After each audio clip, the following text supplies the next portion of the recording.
안녕하세요. 저는 40대 여자입니다. 저희 시댁 사람들은 모두 병원에서 일을 하고 있어요. 이렇게 이야기를 들으면 모두 똑똑한 유전자를 타고 나왔다는 대답을 얻을 수 있을 것 같지만 그것은 오해입니다. 병원에서 일한다고 모두 의사라는 말은 아니죠. 그리고 간호사로 일하는 것도 아니에요. 그냥 병원 건물 안에서 일을 하는 것일 뿐인데 자기네들이 무슨 대단한 의학 지식을 가지고 있다고 생각해서 얼마나 아는 척을 하는지 그 모습을 보고 있으면 웃기까지 했답니다. 이번에 저희 친정엄마가 한번 크게 아프셨는데 별의별 소리를 다 하더군요. 자기가 아는 의사 선생님이 있으니 소개해 주겠다고 했어요. 친정엄마가 걸린 병의 명의는 어떤 의사다 하면서 시어머니는 서울에 있는 병원 푸드코트에서 장사를 하고 계셨어요.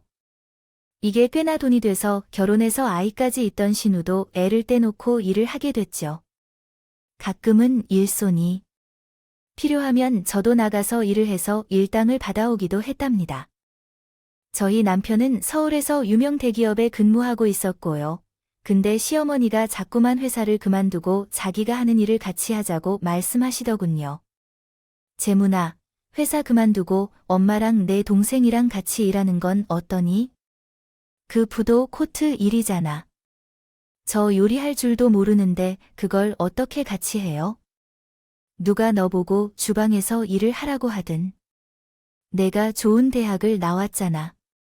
그래서 이걸 가족 사업으로 크게 확장시키는데 도움될 것 같아서 같이 해보면 어떨까 해서 너한테 말하는 거야. 가족 사업이야. 글쎄, 제가 사업엔 딱히 관심이 없어서 도움이 될지 잘 모르겠어요. 아무래도 내가 볼 때 이게 전망이 좋거든. 지금은 몇 군데 병원에 입점을 하는 거지만 요즘에 보면 큰 회사나 작은 회사들이 직원들의 복지 차원에서 경쟁적으로 구내식당 퀄리티를 높이고 있잖아. 우리도 이제 이런 쪽으로까지 확장시키면 어떨까 싶은데 나랑 내 동생 둘이 사기엔 한계가 느껴진다.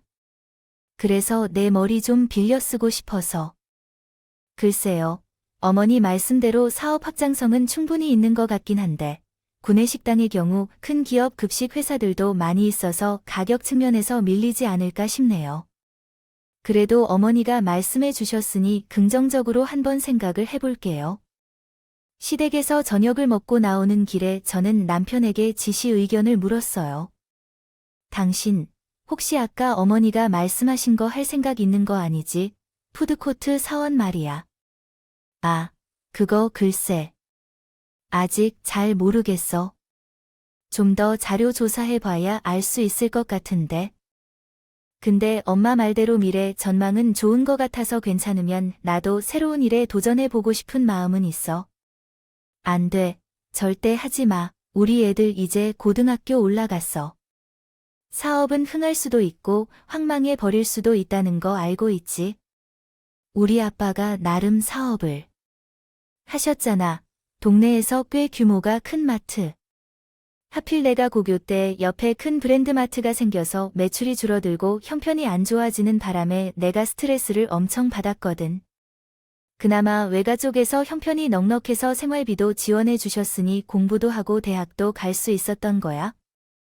근데 이건 작은 슈퍼도 아니고 큰 사업인데 그냥 무턱대고 회사 그만두고 시작했다가 혹시라도 망해봐. 그거 망하면 가족들 다 쫄딱 길거리로 나 앉아서 주변에 손 벌리지도 못해. 아, 맞다. 예전에 장인어른이 마트 크게 하시다가 망하셨지. 그래서 난 당신의 회사 그만두는 건 반대야. 오히려 어머니가 서 확장시키려고 할 때 혹시 모를 사태에 대비해서 당신이라도 안정적으로 돈을 버는 게 낫지 않을까 싶네. 그래야 나중에 문제 생겨도 가족들 도울 수 있고 내 아이들은 내가 어릴 때 겪었던 것들은 안 겪었으면 좋겠어. 하긴 사업은 큰 돈을 벌 수도 있지만 망할 수도 있으니 위험 부담이 있어야겠지. 있긴 하지. 당신 이야기 들어보니 어떻게 보면 안정적인 월급쟁이도 나쁘지 않겠네. 회사 일이 그리 바쁜 것도 아니니 주말이나 퇴근하고 시간 내서 엄마 일 도와드릴 수도 있고 말이야. 저는 남편에게 진심으로 하고 싶은 말을 전했어요.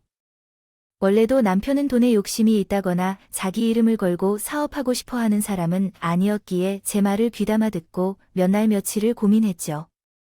그리고 다음번 시댁 식구들과 만난 자리에서 자기의 생각을 정리해서 의견을 내놨어요. 죄송하지만 저는 그냥 회사에 다니는 게 좋을 것 같아요.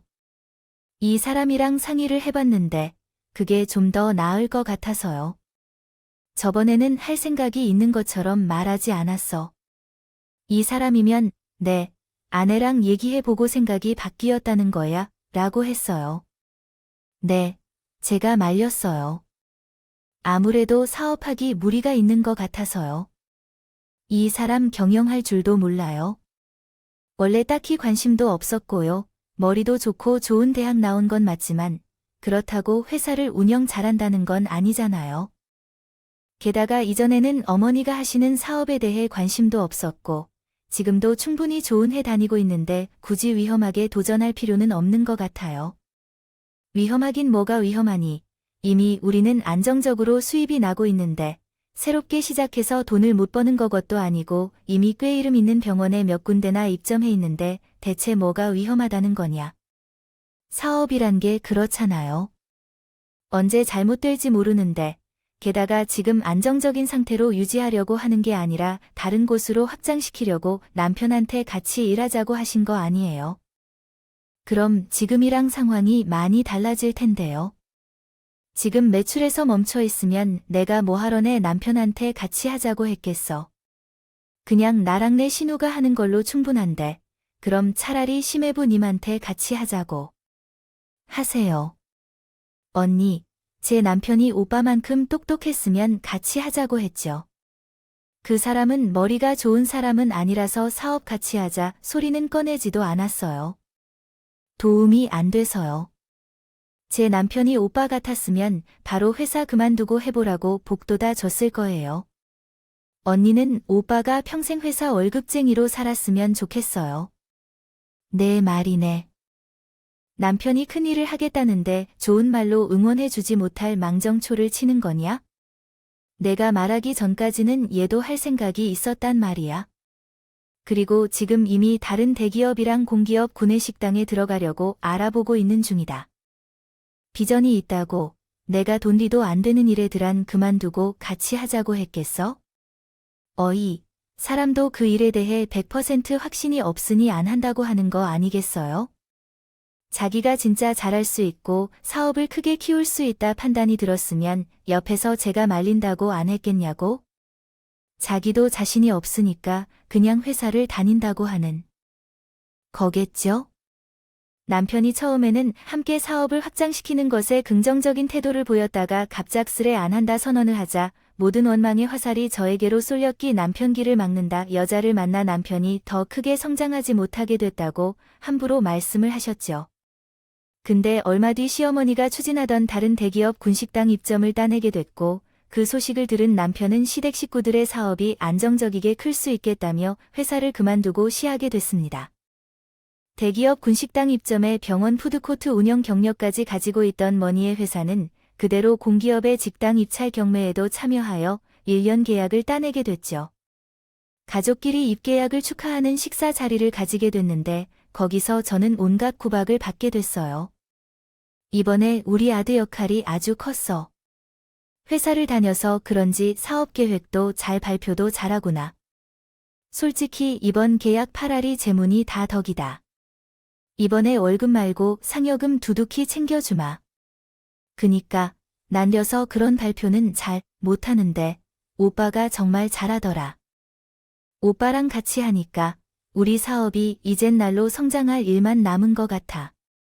내가 볼 때는 오빠 회사원보다 이런 사업하는 게 잘 맞아. 듣고 그냥 월급쟁이 했으면 큰일 날 뻔했다니까.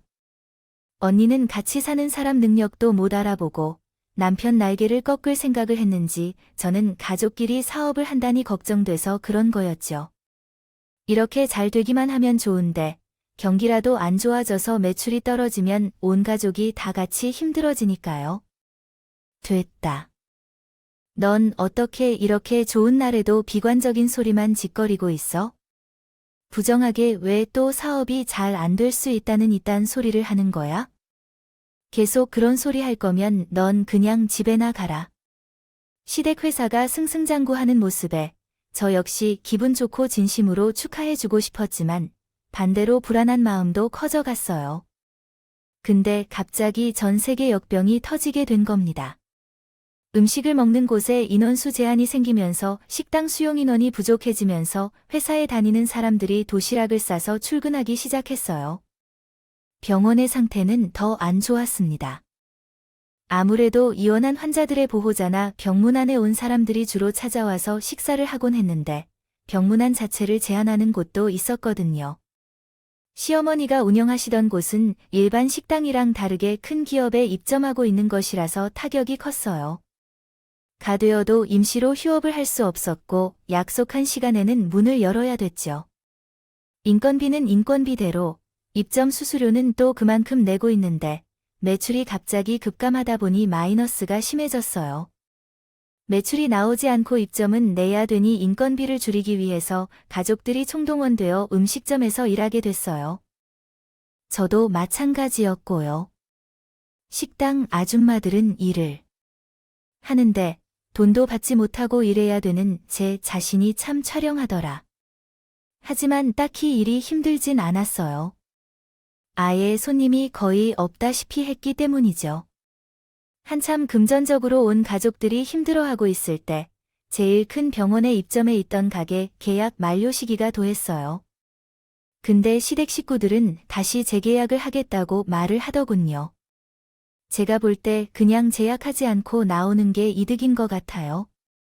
역병이 언제 잠잠해질지 아무도 모르잖아요. 게다가 병원 측에서 장사가 잘 안 되는데도 입점 비용이나 다른 수수료를 깎아주는 것도 아니고요. 안 된다. 지금 잠시 장사가 안 된다고 한 번 자리 빼고 나오면 다시 들어가기가 거의 불가능하다고 봐야 돼. 힘들어도 어떻게든 버티고 있는데 우리한테 훨씬 도움이 된다. 하지만 여기가 마이너스가 제일 심하잖아요. 여기랑 재계약하면 마이너스 금액을 고스란히 뜨게 되는 건데 감당 가능하시겠어요? 어떻게든 버텨야지. 지금처럼 장사가 안 되는 시기에도 우리 자리 넘보는 업체가 얼마나 많은지 알아. 그리고 다른 곳에 입점 계약 다 낼 때도 병원에서 장사하다 거 자체도 플러스 점수가 되거든. 손해를 메꾸려면 차라리 다른 곳에서 자리를 빼는 게 낫다. 가게를 뺄 수도 있었지만 한 번 자리를 빼고 나오면 다시 들어가기 어려웠기 때문에 손해를 감수하고 서라도 재계약을 해서 장사를 계속해야 되는 형편이었습니다. 제가 계속해서 말렸지만 하는 수 없이 제일 큰 손해를 끼치고 있던 병원과의 재계약을 다시 하게 됐어요. 형편이 이렇다 보니 남편은 일 끝나고 밤에 투자까지 뛰면서 생활비를 벌어왔고 저나 다른 시댁 식구들 모두 모아놓은 돈을 까먹으며 겨우 생활하고 있었죠. 시간이 지나면서 도래하는 다른 입점 업체들의 계약을 하나씩 포기하게 됐어요.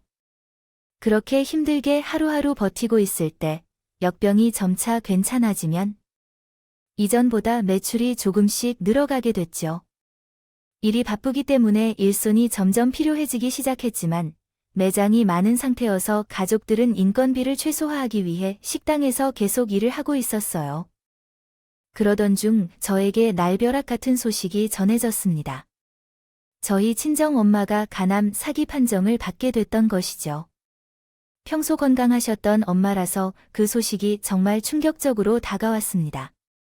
정신이 없었기 때문에 저는 옆에서 엄마를 돌봐야 하는 상황이었어요. 죄송해요. 저 이제 식당에서 일을 도와드릴 수 없을 것 같아요. 저희 친정 엄마가 아프시다고 해서요. 제가 병원에 치료를 받으실 때 함께 다녀야 할 것 같아요. 게다가 집에 혼자 계시니 제가 식사나 청소도 도와드려야 되고요. 도나은 아프시다는 얘기는 남편한테 전해 들었어요.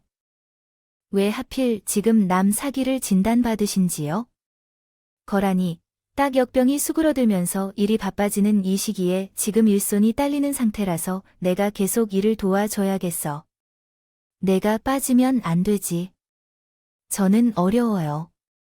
어머니, 다행히 매출이 오르고 있으니 정 바빠서 일손이 부족하면 사람 한 명 더 뽑았을 쓰시면 될 것 같아요. 저는 돈보다도 저희 친정엄마가 더 중요해요. 초기도 아니고 갓남사기라며 어차피 돌아가실 텐데 그냥 어디 요양병원에 입원시키면 되잖아. 대신 일주일에 하루 이틀 정도는 내가 스케줄에서 빼주마. 그때 간병도 해드리고 다른 날에는 간병이 쓰도록 해. 그게 돈도 더 절약되는 길이야. 내가 일을 오래 해서 일을 잘하는데 사람 새로 뽑으면 교육시키고 옆에서 챙겨줘야 돼서 더 번거로워. 어머니, 무슨 말씀을 그렇게 하세요? 저희 엄마 수술 날짜도 잡았고요. 이후를 계속 치료받을 거예요. 아직 치료 시작도 안 한 사람한테 그런 막말은 좀 의신 것 같네요. 그날 저는 격분해 소리를 지르고 말았어요. 그랬더니 옆에 있던 남편과 시누이, 아지 시어머니가 편에 들으면서 저에게 병간호 하지 말고 일해야 된다 고다 그치더니 이후로도 계속 시어머니와 시누이, 그리고 남편까지 저에게 푸드코트를 도와달라고 했지만 저는 안 된다고 말을 하고 친정엄마의 병간호에 집중하기로 했어요.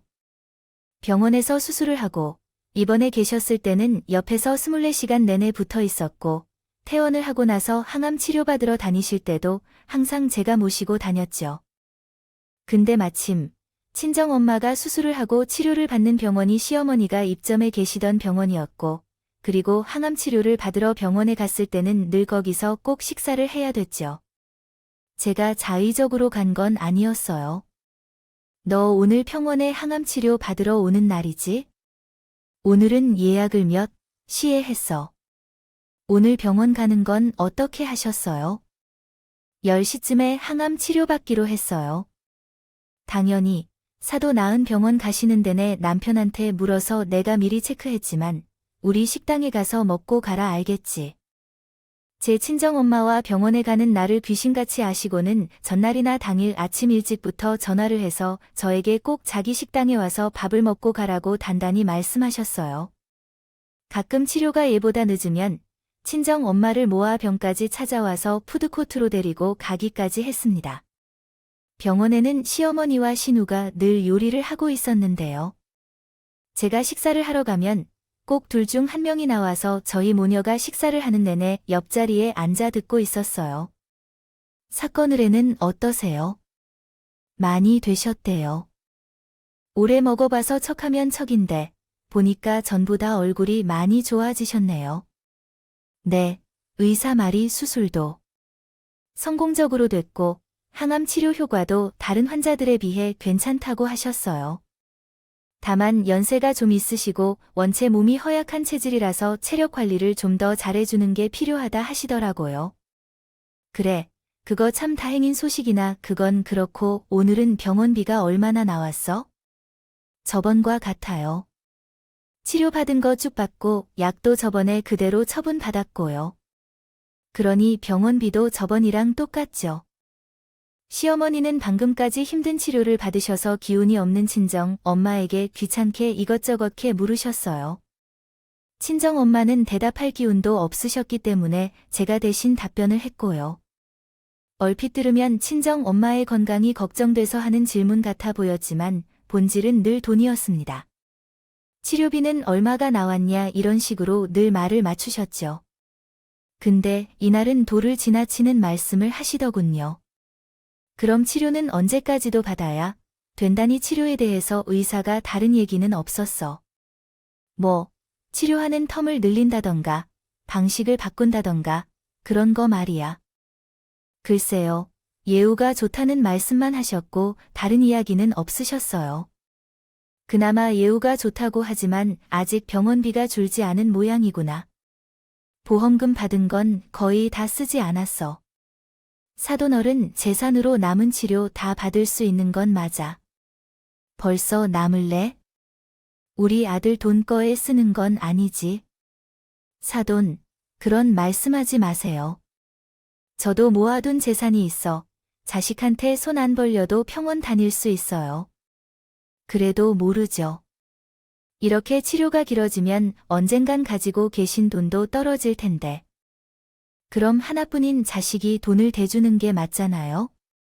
근데 따님이 일을 하면서 돈을 버는 게 아니니까 남편 버는 돈에서 빼다 줄 텐데요.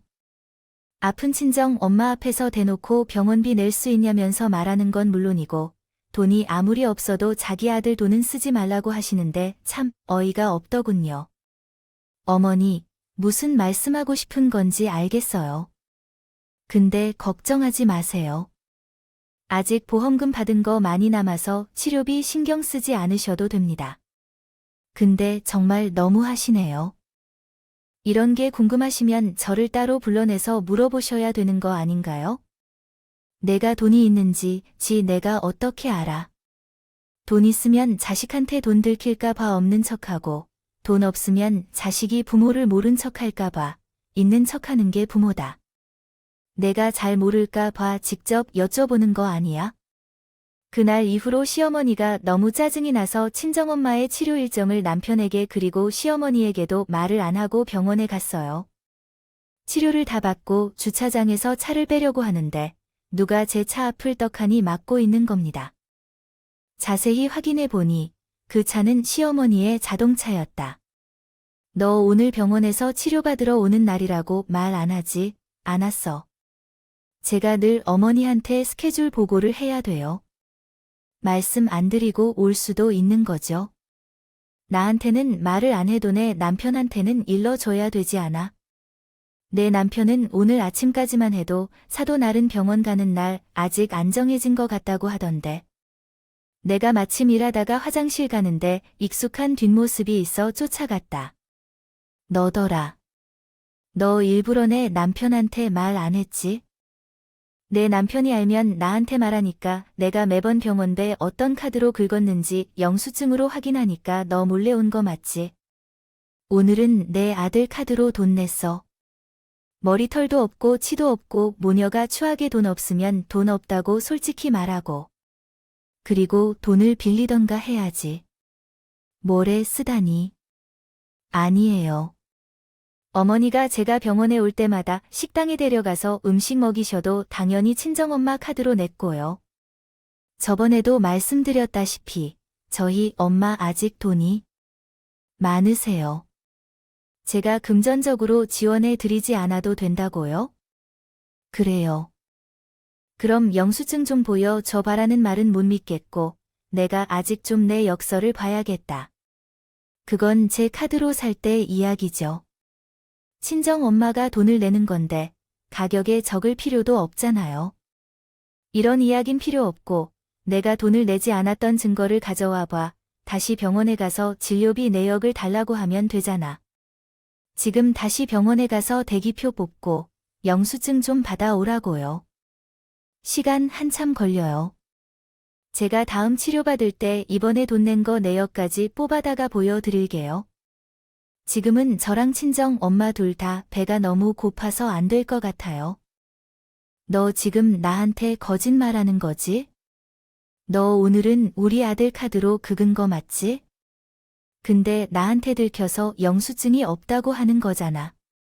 나한테 욕 먹을까봐 무서워서 시어머니는 말도 안 되는 억지를 부리면서 주차장에서 소란을 피우셨어요.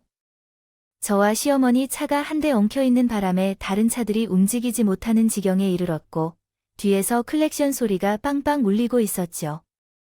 시어머니 성격에 진짜 돈으로 증거를 보여드리지 않는 이상 저를 보내주지 않을 것 같아서 다시 친정 엄마를 모시고 병원에 들어가 카드 적힌 수납을 다시 뽑아야 됐어요. 제가 증거를 들이밀고 나서야 시어머니는 안도의 한숨을 내쉬네. 그래 다행이구나. 우리 아들 돈 쓴 게 아니라서 그러니까 왜 병원에 몰래 오는 거냐고? 다음부터는 꼭 치료받는 날을 남편에게 말하고 치료받는 날에 진료비 대수 들고 나한테 확인받고 가라고. 알겠지? 그럼 이제 일하러 간다. 어머니, 그냥 이렇게 가시는 거예요. 저희 친정 엄마한테 사과 알아시고요. 내가 뭘 잘못했다고 사과를 하니 치료받고 힘드셔서 식사 얼른요. 하시고 쉬셔야 되는데 어머니가 한참 문을 잡고 계셔서 친정 엄마가 힘드셨어요. 그래, 그럼 우리 식당에서 식사하고 가자. 차를 타고 나가서 밥을 먹으려면 시간도 걸릴 텐데 내가 바로 음식을 만들어서 주마. 됐습니다. 사과 안 해도 돼요. 대신 우리는 오늘 다른 곳에서 식사할 거예요. 사실 어머니가 만든 음식이 별로 입에 안 맞아서요. 저도 결국 참다가 하고 싶은 말을 하고 뒤를 돌아보지 않고 병원을 빠져나왔어요. 이후에는 시어머니가 매일 같이 전화를 하시더군요. 너 이번 주에 병원 예약을 언제로 잡았어? 제가 일일이 다 말씀드려야 되나요? 남편 돈 쓸까봐 걱정하시는 거면 제가 병원에 간 날 돈 쓴 거 영수증 보여드릴 테니까 물어보지 않으셨으면 좋겠네요. 넌 무슨 말을 그렇게 섭섭하게 하냐? 내가 너랑 사돈 어른한테 식사 대접하라고 그러는 거지. 미리 예약을 해둬야 오면 바로 음식을 내어 드릴 거 아니야? 특별히 사돈, 너는 암 환자식으로 간도 심심하게 해드리려고 어머니? 괜찮아요. 이제 어머니가 해주시는 음식 지겨워서 너는 못 먹을 것 같아서 그래요. 그동안은 일부러 한 끼라도 팔아드리려고 들렸는데 이제 나름 장사도 다시 예전처럼 잘 되고 있으니 굳이 억지로 먹을 필요는 없는 것 같아요.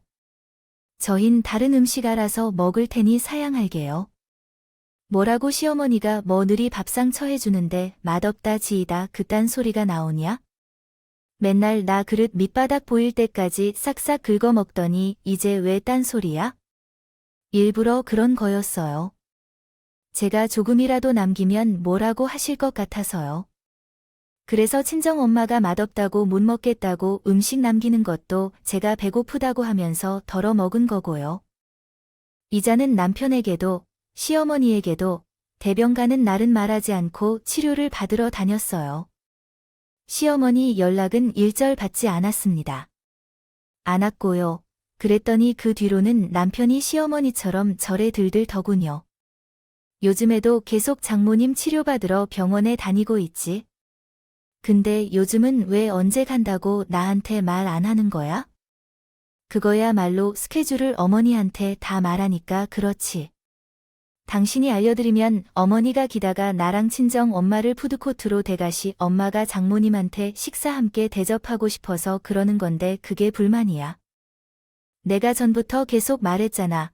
식사 함께 대접하는 건 핑계고 치료받고 힘든 엄마 붙잡고 맨날 병원비 낼 돈 있냐?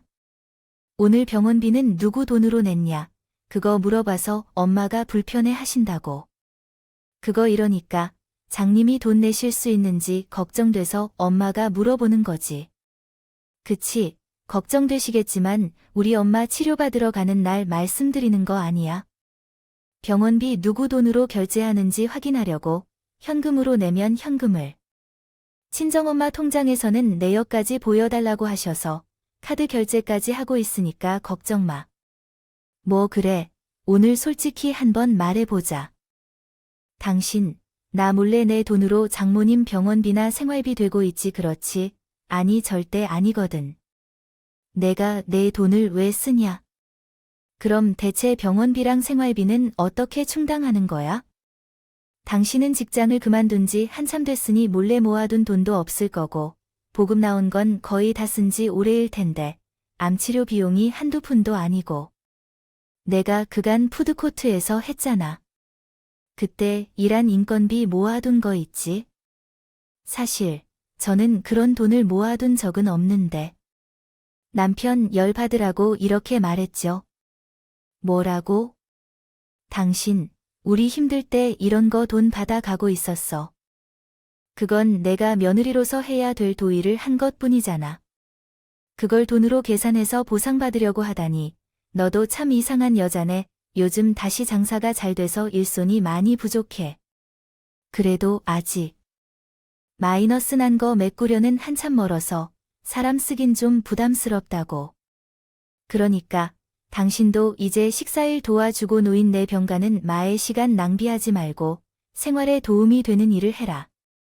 당신이 이해하면 내가 장모님 병원비는 내드릴 테니까 내가 옆에서 꼭 우리 엄마 완치시킬 거야.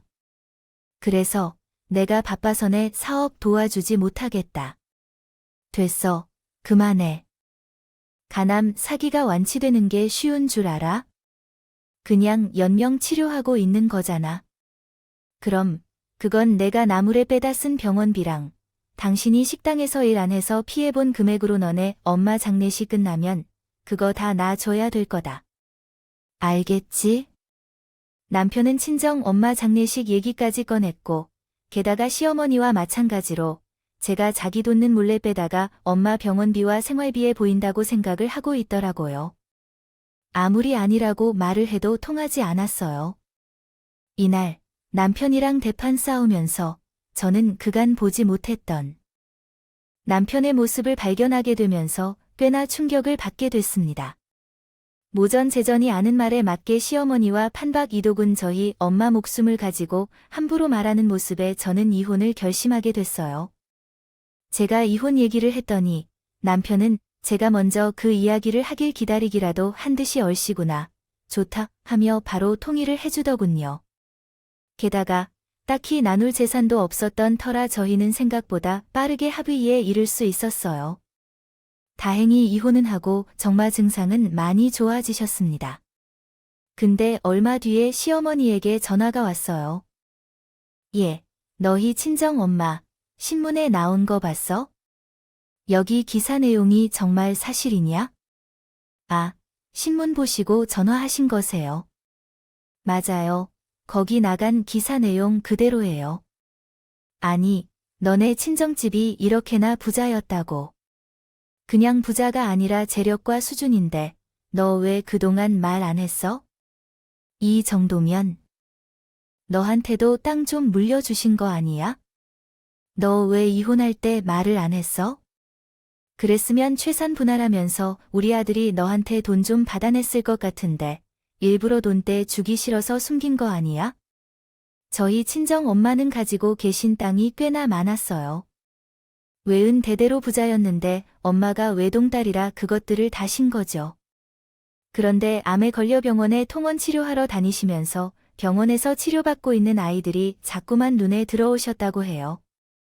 자기는 어른인데도 불구하고 암에 걸려 심적으로 힘들고 체력적으로 딸리는데 어린아이들은 얼마나 힘들까 하는 생각이 자꾸만 드셨다고 해요.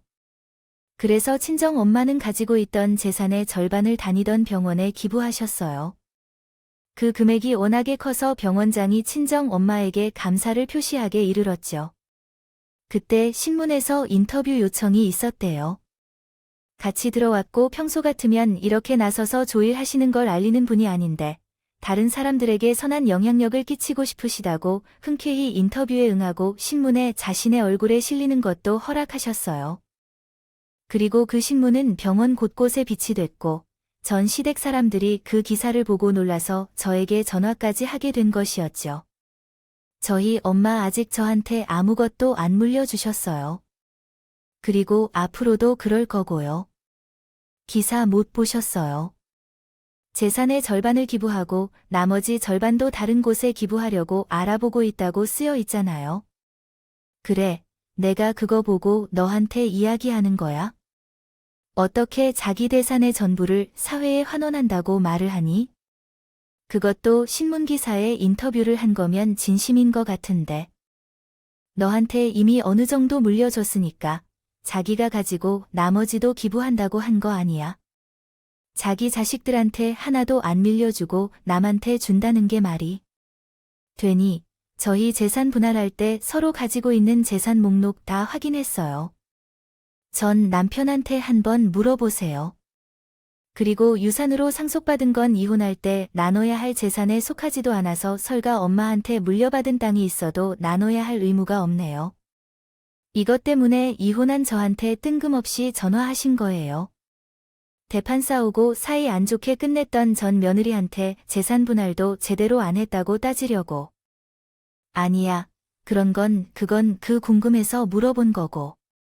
사실 내가 부탁에 있어 전화했어. 부탁이요. 이게 부탁하는 사람 태도인가? 미안하다. 미안해. 내가 너희 엄마가 체력하라는 기사를 보고 깜짝 놀라서 그냥 물어본 거야. 내 말투가 원래 좀 세잖아. 너 기분 나쁘라고 한 말 아니니까. 한 번만 이해 다네. 어차피 이번에 마지막 통화일 테니 처음이자 마지막 한 번 이해해 드릴게요. 근데 저한테 대체 어떤 부탁을 하시려고 이렇게 저 자세로 나오시는 거예요? 저 그간 결혼 생활하면서 어머니가 저한테 미안하다고 하시는 건 처음 듣네요. 내가 정말 너의 도움이 필요해서 그래. 기사를 보니 여기 병원장이 감사패도 주고 같이 식사도 했다고 쓰여 있던데 따로 연락처를 주고받고 안부를 묻는 사이니 내 절대 아니죠. 기부해서 그날 처음 만난 건데요. 그리고 원래는 감사패 증장하고 끝나는 거였는데 인터뷰할 겸 같이 식사하신 것뿐이에요. 그것도 병원에 있는 식당에서. 연락처 교환 같은 건 당연히 하지 않았고요. 근데 왜 물으세요? 사실은 지금 우리 가게가 푸드코트에서 쫓겨나게 생겼어.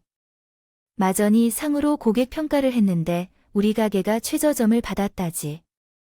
뭐냐?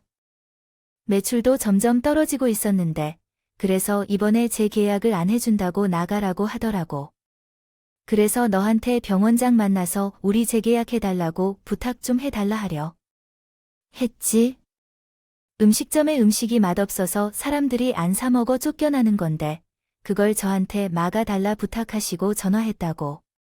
그것도 별의별 소리 해가면서 싸우고 이혼한 전면 리한테 참 어이가 없어서 아무 말도 안 나오네요. 네, 한 번만 부탁한다. 너도 알다시피 우리 그동안 마이너스가 심해서 다른 데는 거의 장사를 접었지. 아, 그나마 남은 것이 여기 푸드코트 밖에 없는데 여기서 나가면 우리 보고 길바닥에 지한 소리지 뭐겠어. 아무리 한 번만 더 기르라고 밀어도 절대 재계약을 못 해주겠다잖아. 그래서 내가 염치 없지만 너한테 이렇게 용기 내서 전화한 거야? 네, 죄송해요. 저도 도와드릴 수 있는 게 하나도 없어요. 제가 병원장이 충분히 있는 사이여도 남의 사업장에 이래라 저래라 말할 수 없어요. 저는 병원장 님이랑 아는 사이도 아니라서요. 그리고 음식이 맛이 없어서 퇴출당하는 건데 뭐 어쩌겠어요? 제가 저번에도 한번 말씀드리지 않았나요? 음식이 맛이 없으니까 고객들이 오지 않는다고요. 없어서 계속 먹기에 질린다고. 그때 제 말을 새겨 들으시고 메뉴 개발을 하셨어야죠. 이번에 재계약하면 내 말대로 메뉴 개발을 한번 해보마. 그래도 너네 어머니가 큰 돈을 병원에 기뻐하셨으면 말하면 병원장이 한 번은 너랑 만나주지 않을까? 내가 한번 연락이라도 해봐 줄 수 없겠 뭐. 제가 그 집 며느리 한번 시도는 해보겠지만 굳이 그럴 필요가 있을까요? 어차피 앞으로 보지도 않은 사이인데요. 저도 사느라 이것저것 신경 써야 될 게 많은데 이런 걸로 골치 아프고 싶진 않네요. 저는 모르겠으니까 그 집 일은 그 집안에서 해결하세요. 그리고 이혼하고 이니 앞으로 연락하는 일은 없었으면 좋겠어요. 지내세요. 전 시어머니는 일전에 본 적 없는 태도로 저에게 굽신굽신되며 부탁을 했어요. 하지만 저는 병원장이 아는 사이도 아니었고 그런 부탁을 들어줄 이유도 없었기 때문에 알아서 하시라고 하고 전화를 끊어버렸어요. 근데 얼마 뒤 이번에는 전화가 아니라 그 집 사람들이 제 앞에 나타났군요. 병원에서 엄마 항암 치료를 받고 집으로 가려고 장으로 가는 길이었는데 제 차 앞에 전 시어머니와 전 신우가 서 있는 것을 보니 아니겠어요. 어머, 새언니야, 오랜만이에요. 우리 오빠랑 이혼하고 얼굴 활짝 피었네요. 사돈 어른도 건강 많이 좋아진 것 같고요. 두 분이 어쩐 일이세요? 제가 병원에 온 건 어떻게 하시고 이 넓은 주차장에서 제 차 앞에 떡하니 버티고 계신 거예요. 오늘 병원 사람들한테 재계약 부탁하려고 왔다가 너를 봤지 뭐냐. 그래서 너랑 좀 만나 얘기 좀 하려고 주차장을 다 뒤져서 내 차 앞에 서 있었지. 그니까요. 저한테 무슨 말씀을 하시려고 여기서 저를 기다리셨나요? 언니, 엄마한테 이미 들었다면 저희 이제 푸드코트에서 조그마게 생겼다고요. 그것 때문에 이렇게요. 찾아왔어요. 사돈 어른이 병원장이 안면이 있는 사이니까 어떻게 도움받을 수 있을까 싶어서요. 전 시어머니한테 말씀 못 들으셨어요. 여기 병장이랑 친분 있는 것도 아니고 제가 그 집 일엔 끼고 싶지 않으니 알아서 하시라고 분명히 말씀드렸는데요. 뭐 이 매정한 것 예정을 생각해서라도 한 번 시도라도 해주면 좀 좋니? 마침 사도 계시니 어른한테 직접 부탁하는 게 좋겠네. 오랜만이에요. 제가 기사를 보니까 기부하고 남은 반의 재산 다른 곳에 기부하려고 알아본다고 계신다고 하던데 그거 여기다가 기부 또 해주시면 안 될까요? 그러면서 기부하는 조건으로 저희 가게랑 재계약해달라고 말씀 좀 해주세요. 아마 사돈 어른이 그렇게 말씀하시면 재계약 성사가 될 것 같아서요. 제가 이렇게 무릎 꿇고 부탁드립니다. 전 시어머니는 저의 단호한 태도를 보고 부탁하는 대상을 저희 친정엄마로 바꾸셨군요. 이번엔 제대로 작정하고 오셨는지? 사람이 다니는 길목에서 아예 무릎까지 식은 손까지 싹싹 비면서 부탁을 하셨어요. 그 모습을 본 친정엄마는 당황해서 어쩔 줄을 모르시더군요. 엄마, 이 사람들 말은 귀담아 들을 필요가 없어. 자기들한테 우리가 필요하니까 이러는 거지. 우리가 그간 당한 숨을 생각해봐요. 불쌍하지도 않아요. 오히려 꼴조기만 하지. 우리한테 병원비 얼마나 나왔냐고 들들 볶을 시간에 음식 맛을 신경 썼으면 이렇게 쫓겨나지 않았을 텐데. 이거 다 인과보애라며 얘기했어요. 저는 어쩔 줄을 모르는 친정엄마를 차에 태우고 전 시어머니 옆을 쳤죠. 무릎을 꿇었는데 무시하고 그냥 가버리는 저를 보고는 전 시어머니는 화가 잔뜩 난 것 같아 보였어요. 방금 전까지만 해도 무릎까지 꿇고 싹싹 빌던 모습은 온데간데 사라지고 벌떡 일어나서는 지나가는 차에 대고 대지를 하면서 소리를 고래고래 지르더군요. 창문을 꽉 닫다 뒀지만 전 시어머니가 욕지거리하는 소리가 들려올 정도였어요. 엄마 봤죠? 저 사람들, 저런 사람들이에요. 우리한테 진짜 미안한 게 아니고 그냥 자기들 이익이 되니까 무릎 꿇은 거예요. 그러니 부탁 안 들어준 거에 대해서 미안해할 필요 없어요. 그리고 다음 달 항암 치료를 하러 갔다가 배가 고파서 밥을 먹으러 푸드코트로 갔어요. 그랬더니 전 시댁 사람들 가게가 다른 업체로 바뀌어 있더군요. 요즘에는 어떻게 사나 갑자기 궁금해서 다른 사람들한테 물어보니 푸드코트와 구내식당 사업을 접고 동네 변두리에서 백반집을 하고 있대요. 그것도 전 시어머니, 전 시누이, 전 남편 셋이에요. 사업 확장을 하겠다고 난리치시더니 서울 변두리로 밀려난 것 같아서 웃음밖에 안 나왔네요. 저희 친정 엄마는 건강을 많이 하셨어요. 맛있는 것도 많이 드셔서 얼굴에 살도 통하게 시작. 사람들에게 시달리지 않으니 저희 집에는 웃음꽃만 피고 있네요. 이제야 진정으로 힐링하는 것 같아 다행이라는 생각이 듭니다. 제 사연 들어주셔서 감사합니다.